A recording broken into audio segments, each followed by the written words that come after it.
What's up, everybody? Time for another fragrance review. If you like the videos, like, subscribe, comment, share, support the channel if you can. I appreciate it. Thanks, Super Chat, PayPal, Patreon if you want. Probably the most nerdy fragrance review that I have ever done because normally I'm not someone that likes to talk about notes because I don't think I have the best nose ever. I don't think my nose is good at all. So I try to stay away from being a note monster, but I did a deep dive recently into all the different formulations of Dolce and Gabbana the One throughout the years. And of course, I've said before, this is probably my favorite fragrance of all time because it's the first fragrance that it's not the first fragrance that I ever liked. So I liked the Lamal and all this other kind of stuff, right? But it's the first fragrance that when I first wore Dolce and Gabbana the One, I was like, wow, I want to smell like that.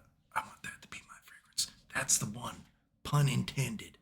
And I still get compliments on it to this day, right? Just yesterday, unsolicited compliment on it, right? But again, my original bottle, is this my original bottle? Which one is this? This is the original bottle, right? My original bottle is very low. So it's been reformulated a lot. And a lot of times you hear about formulations, reformulations of fragrances. And I feel like a lot of times you'll hear about like Dior stuff, right?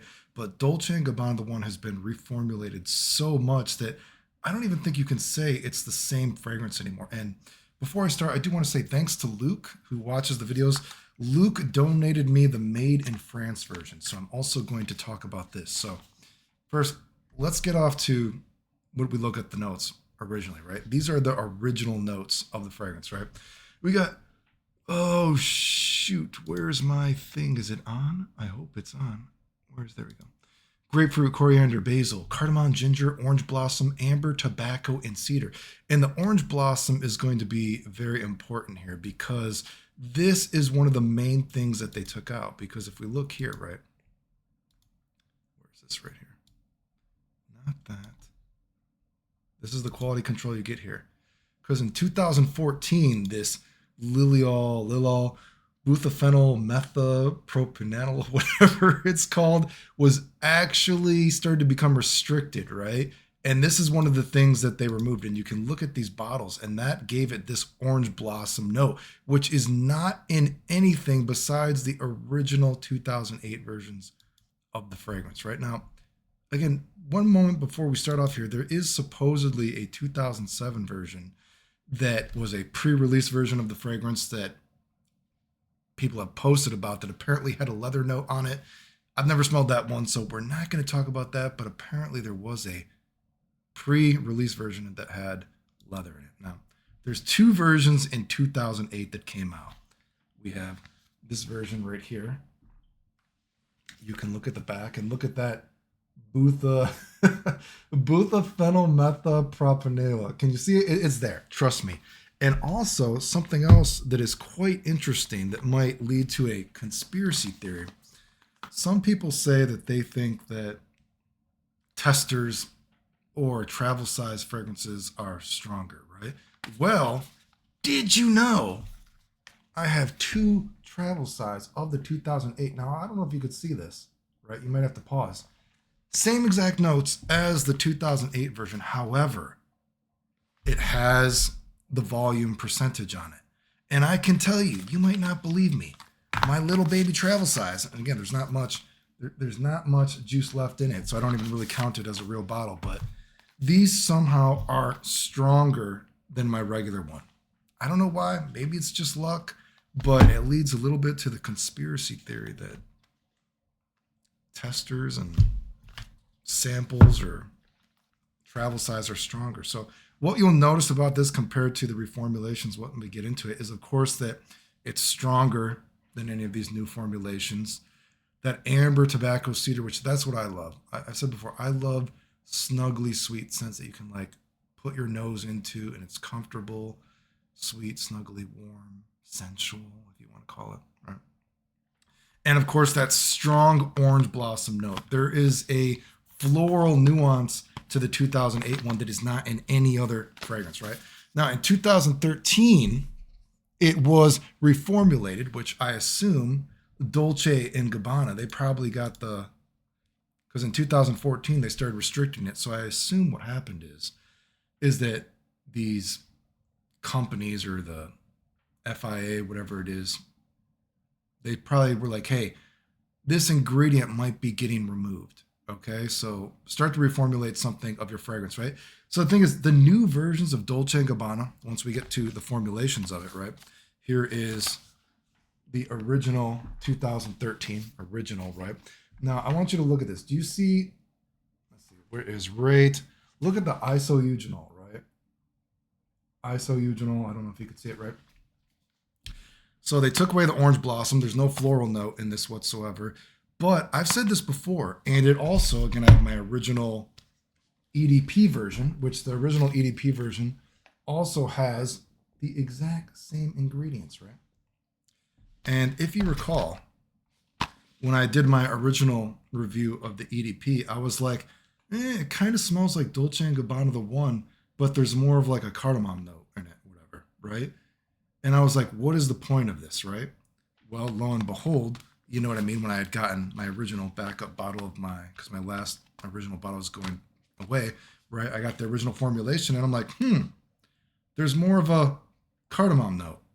And if you know, isoeugenol, again, correct me if I'm wrong, is in cardamom oil. This is not in the original 2008 version of the fragrance, right?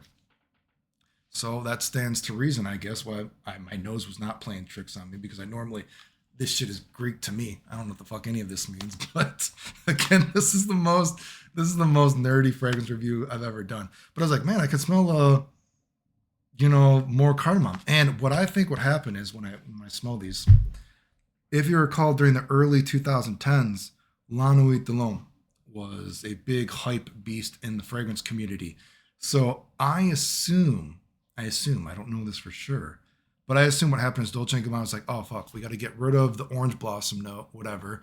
So you know what? La Nuit is really popular. So let's fiddle with some of the notes here, rearrange it a little bit, and put more cardamom in it. And I think, no wonder that's why I thought, because I guess looking at the ingredients, again, correct me if I'm wrong, isoeugenol is in cardamom oil.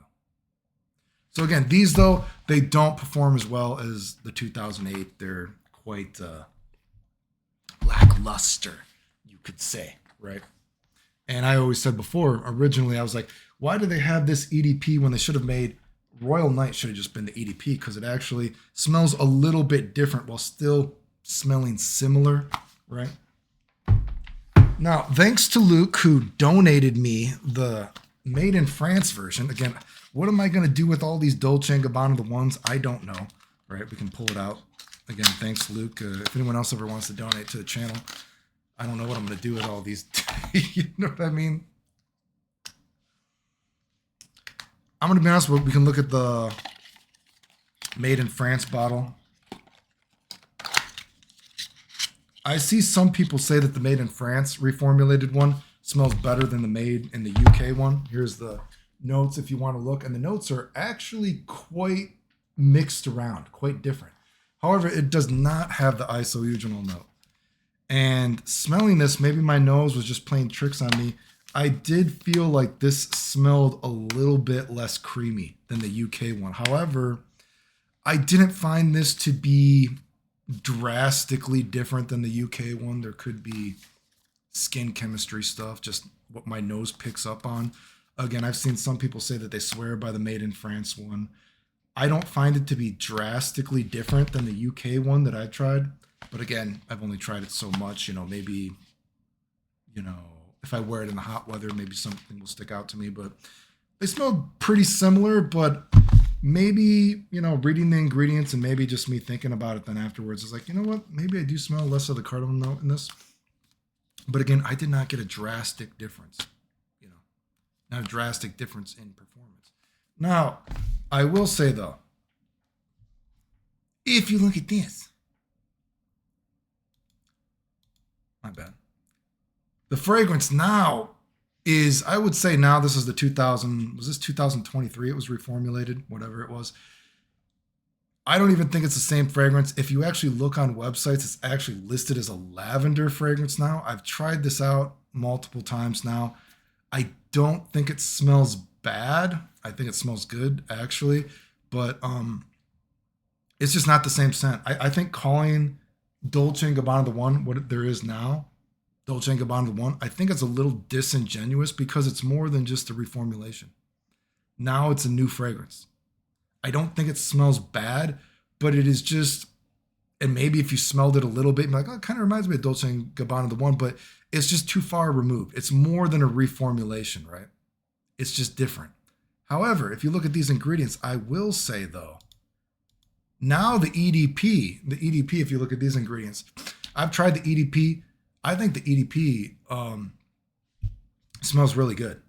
Again, not that I think the new EDT smells bad, but the new EDP, I like those amber sweet fragrances. It smells snuggly. Again, the performance isn't good on, any of these. It's not like blasting off the skin or anything. Although the 2008 ones, they are long lasting skin scents on me at least, right?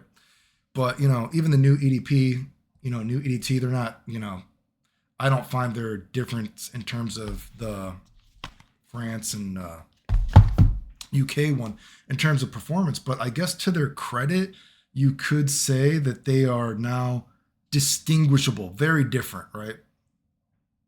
Like they're actually, like if I smell again, this is the original EDP with the original reformulation. These smell pretty similar and these feel redundant. When I smelled the new EDT and I smelled the new EDP, they're not redundant. They smell different, I think. Does that make sense? But again, and then of course, I've been thinking that because I tried the Dua dupe, which is supposedly the 2008 one. And for sure though, I mean, if I'm smelling the Dua 2008, this actually has, and who knows, they don't post the ingredients. So this could have that butaphenyl, rhinoceros, but oh my goodness. Well, there you go, the Dua quality.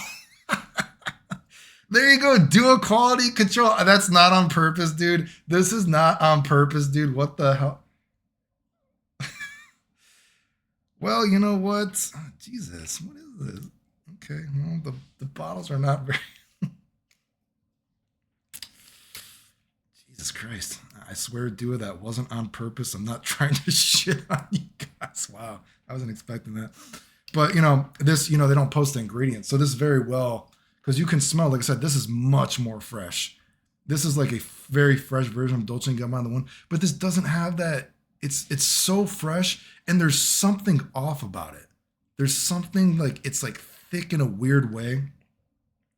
And because it's so fresh in a piercing way, it doesn't smell as sweet and snuggly, and it doesn't have that warmth, sensualness to it. But of course, it doesn't remind me of Dolce & Gabbana the one. But, and when I say that you can't see the ingredients of it, it could very well be that, this butaphenyl rhinoceros binocular rhinoceros, it could be that this has like just an overdose of this chemical, and maybe that's what's, smelling weird, some kind of carrier oil. I don't know.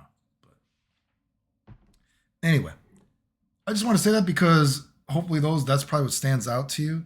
It's not the same scent anymore. They got rid of the orange blossom note. They got rid of the chemical that makes the orange blossom note. They put in more cardamom, and I would assume that they probably did like, oh, we got to get rid of this note, and so let's get rid of this floral orange sort of sweetness, cleanness, and let's put more cardamom because La Nuit was popular at the time, but the performance got even worse. And then again, thanks to Luke for the France version. I don't find these to be drastically different though. I mean, these are reformulated, you know what I mean? But I don't find these to be drastically different. And then again, the new, was it 2023 they came out, these new ones. EDT doesn't smell bad, but I think it's far enough removed from the original that it's not the same anymore. EDP, if it's 2025, what would I get? I would get the EDP because I think the EDP, I just love those kind of scents, and the EDP is very sweet, very snuggly, warm, and sensual. I tried it, multiple times now, and I was like, wow, I would wear this. I was constantly like sniffing myself. I think it still smells good. Terrible performance, unfortunately, but anyway. Perfect World, again, you would get the 2008 one if you could find it. Other than that, if you can't find the 2008 one, which again is harder to find, you would get I would say the EDP. I think the EDP. Again, EDT doesn't smell bad, but it's just, for someone, if you like the sweet stuff like me, that's what I would get. Does that make sense? Anyway, I thought this was kind of interesting. Not normally what I do. I don't do these kind of deep dives, but I do see people talk about reformulations, generally stuff like Dior and stuff like this, but certainly Dolce and Gabbana has had a number of reformulations throughout the years, and I guess I think that's it, right? Anyway, if you like the videos, like, sub, silly, comment, share, support the channel if you can. I appreciate it. Thanks again to Luke for this. I appreciate it, dude. The end.